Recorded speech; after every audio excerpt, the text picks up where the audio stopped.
할렐루야. 우리 함께 하나님의 말씀 봅니다. 사도행전 1장 6절에서 11절까지의 말씀입니다. 사도행전 1장 6절에서 11절까지의 말씀, 신약 187면입니다.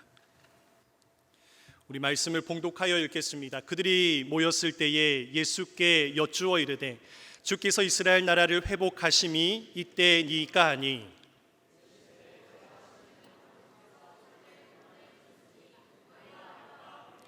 오직 성령이 너희에게 임하시면 너희가 권능을 받고 예루살렘과 온 유대와 사마리아와 땅끝까지 이르러 내 증인이 되리라 하시니라.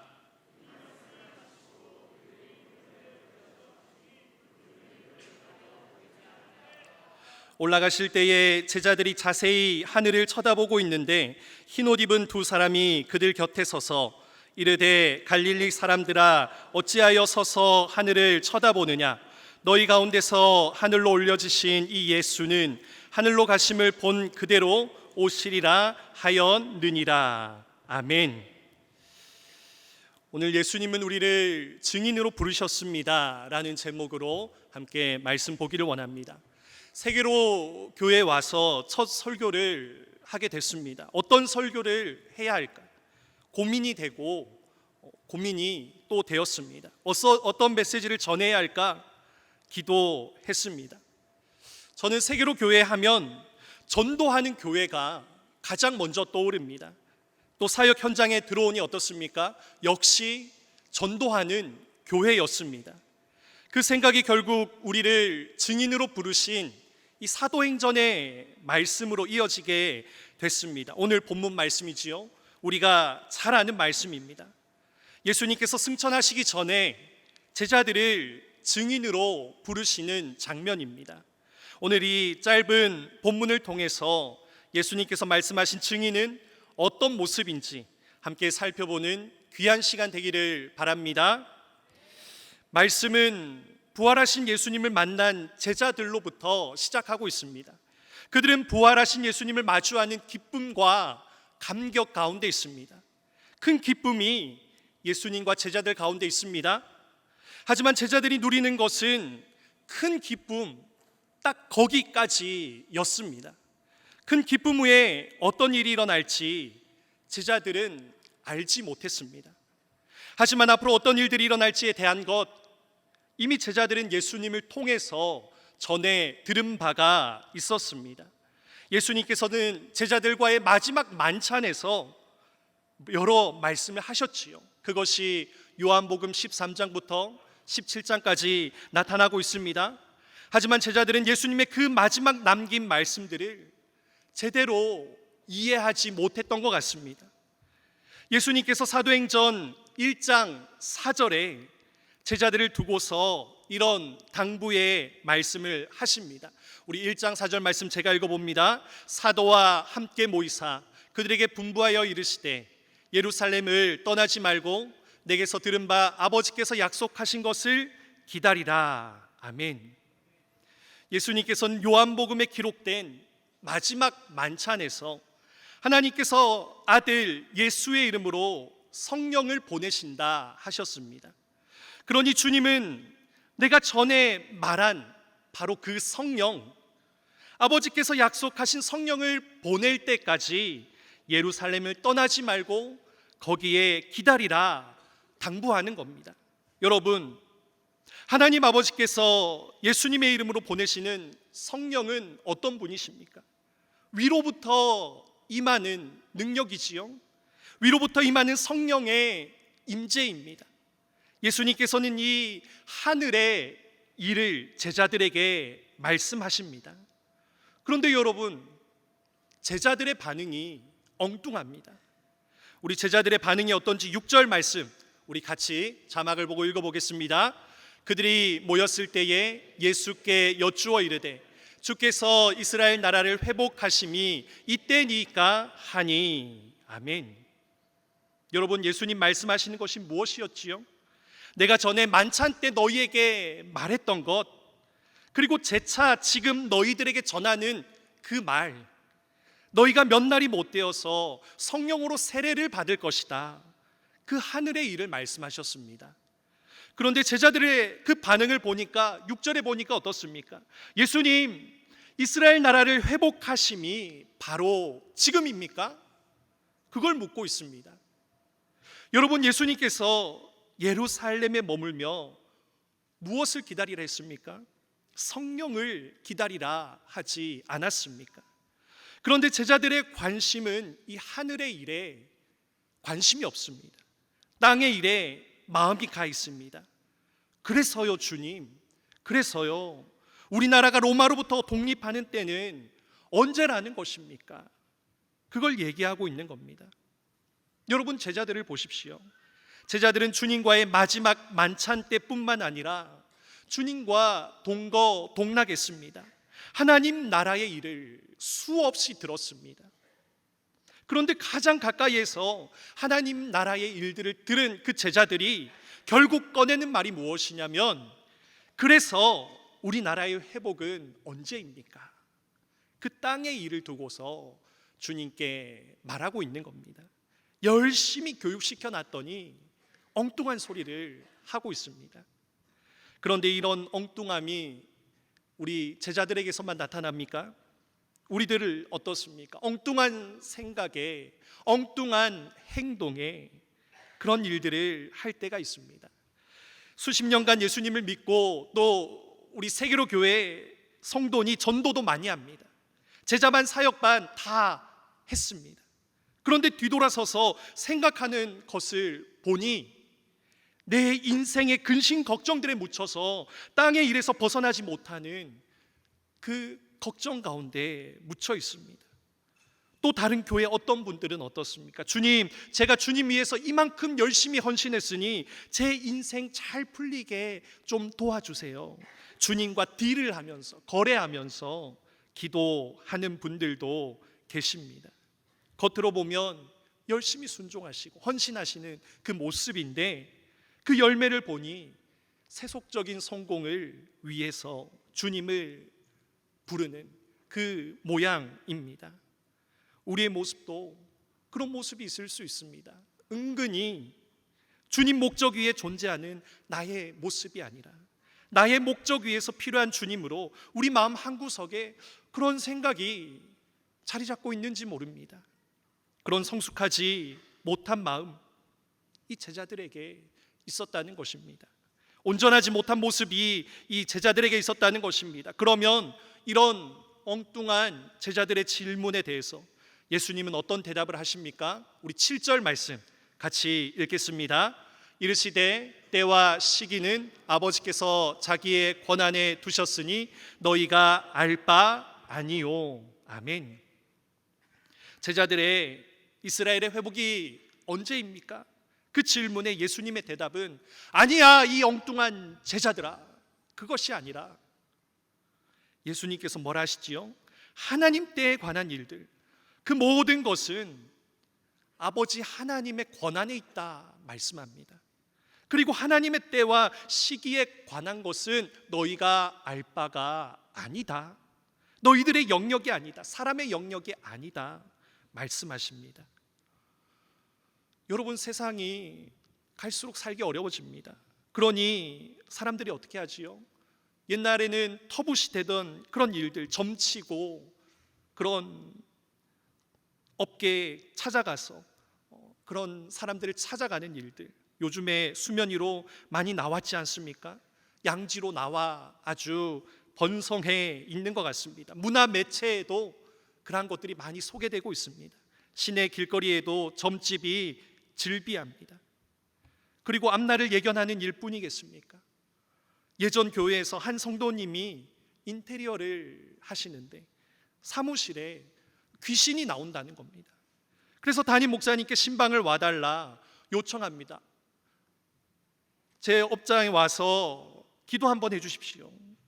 그런데 그렇게 신방을 하고 나서 이제 귀신이 나오지 않는다 합니다. 이분의 일이 해결되니 어떻게 하지요?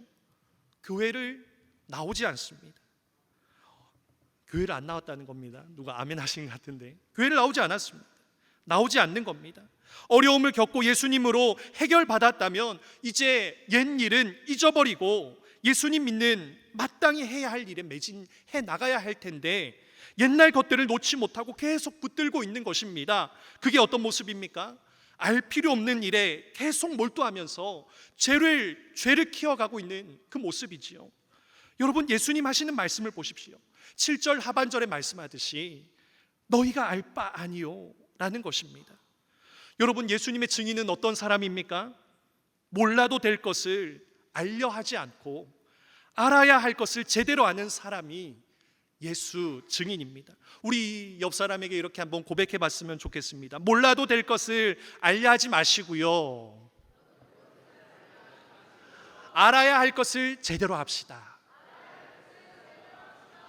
그렇습니다. 예전에 예수님이 속하지 않은 그 영역들, 그 시간들, 그러한 것들을 이제 알기를, 거기에 매여 있는 것들을 포기할 줄 알아야 합니다.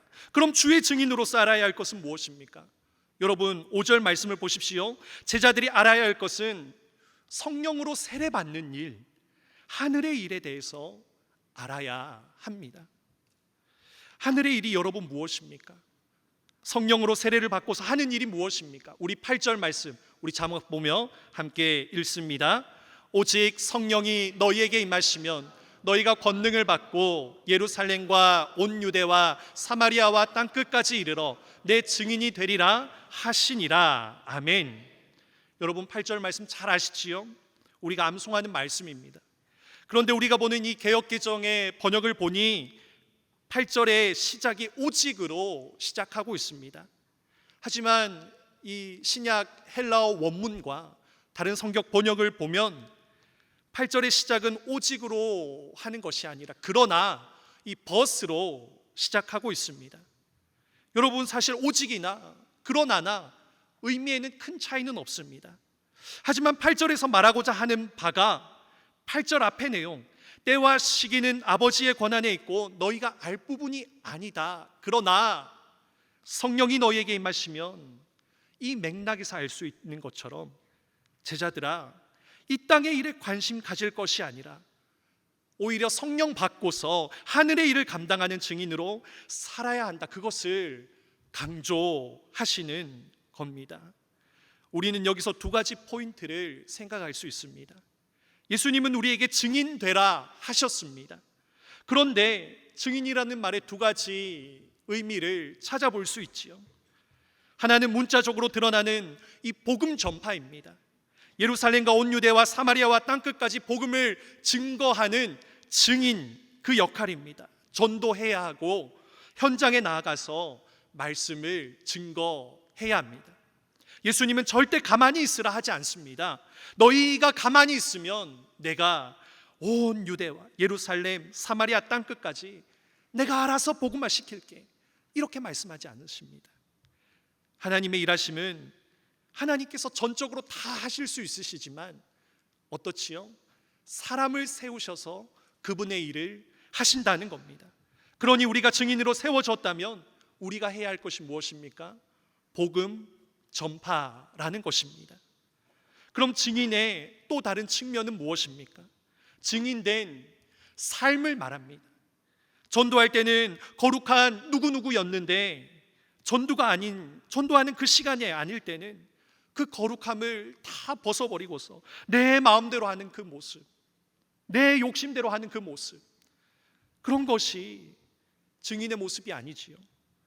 여러분, 이 증인이 된다는 것은 한 나라의 국가대표가 되는 것과 마찬가지입니다. 여러분, 국가대표는 그 나라를 대표하는 사람이지 않습니까? 국가대표라 해서 여러분 경기에만 성적이 좋으면 다 오케이가 됩니까? 물론 좋은 성적 내기 위해서 피나는 노력이 요구됩니다. 하지만 경기 외의 자리에서도 모범을 보여야 합니다. 먼저 섬기고 헌신하는, 또 배려할 줄 아는 그 모습이 있어야 합니다. 혹시나 자신의 행동이 나라의 위상을 저해하는 일이 되지 않을까 깊이 고민할 줄도 알아야 합니다. 예수님의 증인은 어떻습니까? 복음 전파와 삶을 따로 떼어서 이분법적으로 살 수 있습니까? 우리의 대답은 그럴 수 없다가 돼야 합니다. 복음 전파하는 사람은 그 삶이 바로 서야 합니다. 예수 믿는 사람이 뒤에서 다른 행동을 하면 안 되는 겁니다.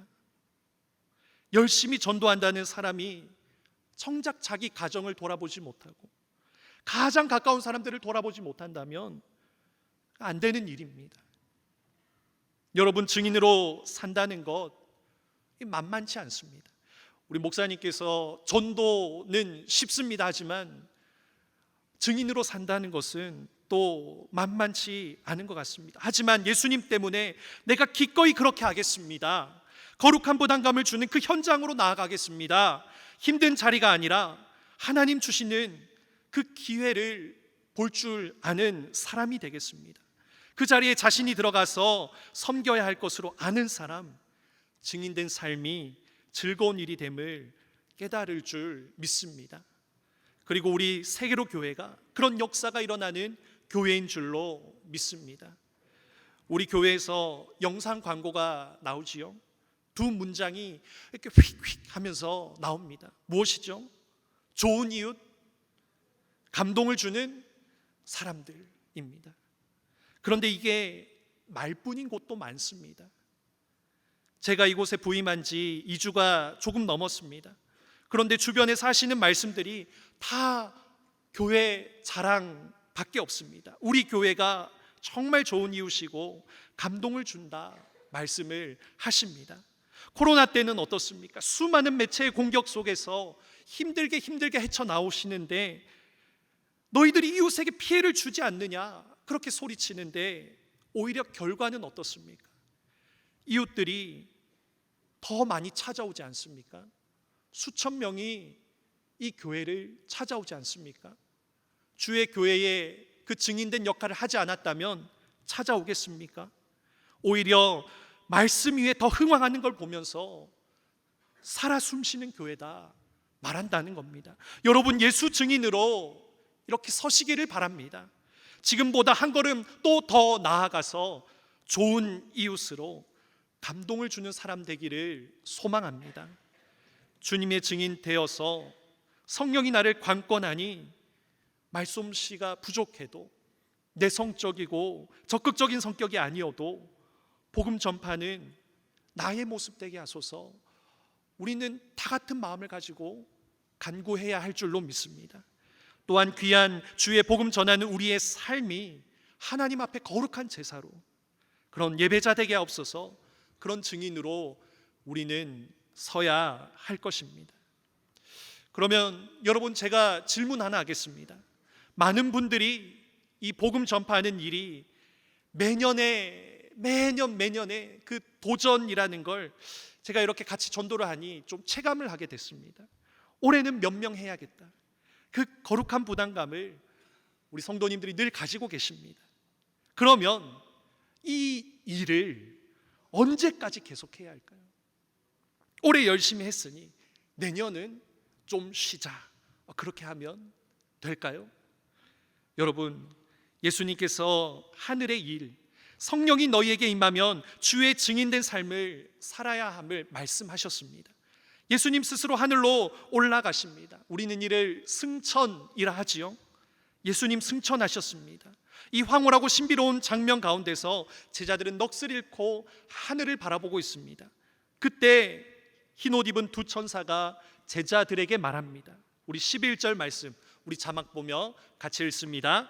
이르되 갈릴리 사람들아, 어찌하여 서서 하늘을 쳐다보느냐? 너희 가운데서 하늘로 올려지신 이 예수는 하늘로 가심을 본 그대로 오시리라 하였느니라. 아멘. 황홀한 장면을 계속해서 바라보는 제자들에게 두 천사가 말합니다. 어찌하여 하늘만 쳐다보느냐? 예수님은 올려지신 그대로 다시 이 땅에 오실 것이다 말씀합니다. 저는 서두에 제자들이 관심을 가져야 하는 일이 땅의 일이 아니라 하늘의 일이라 말씀드렸습니다. 성령 강림을 통해 일어날 복음 전파하는 일, 증인된 삶을 사는 교회의 목적이지요. 그러면 교회가 주의 복음 전파하는 일을 언제까지 하면 됩니까? 교회 설립, 세계로 교회 설립 70주년입니다. 그러면 100년 채우면 이제 다 이루었다 하면서 우리 이제 쉽시다 하는 것입니까? 교회에 앉을 자리가 없어서 인원이 다 차면 다 이루었다 하면서 그렇게 그만하면 될까요? 우리 예수님 말씀하신 것이 무엇입니까? 주님께서 하늘로 가신 그대로 다시 오신다 하시는데 우리는 주님 다시 오실 때까지 이 복음 전파 사역을 감당해야 하는 겁니다. 올해 했으니 내년에는 쉬어야겠다 이것이 아니라 이제 사람 많아서 자리 없으니 이제 건물 새로 지을 재정 쌓일 때까지 쉬자, 그렇게 할 수 없다는 겁니다. 그런데 많은 사람들이 여러분 이 일에 너무나 많이 흔들립니다. 상황이 여의치 않으면 흔들립니다. 환경이 받쳐주지 않으면 흔들립니다. 예배도 전도도 멈춰야 한다 생각합니다. 여러분 그렇게 멈추면 사명을 등지는 시간이 시작되는 거지 않습니까? 사랑하는 성도 여러분, 예수님은 우리를 예수 증인으로 이 땅에 세우셨습니다. 주님의 증인, 몰라도 될 것을 잊어버리고 알아야 할 것, 하나님 말씀에 집중하는 사람입니다. 또한 주님의 증인, 복음 전파하고 증인의 삶을 사는 사람입니다. 이 일은 여러분 주님 다시 오실 때까지 이루어져야 할 줄로 믿습니다. 어렵더라도 쉽지 않은 그 길을 성령의 도우심으로 담대하게 나아가시는 우리 모든 세계로 성도 되시길 주님의 이름으로 축원합니다.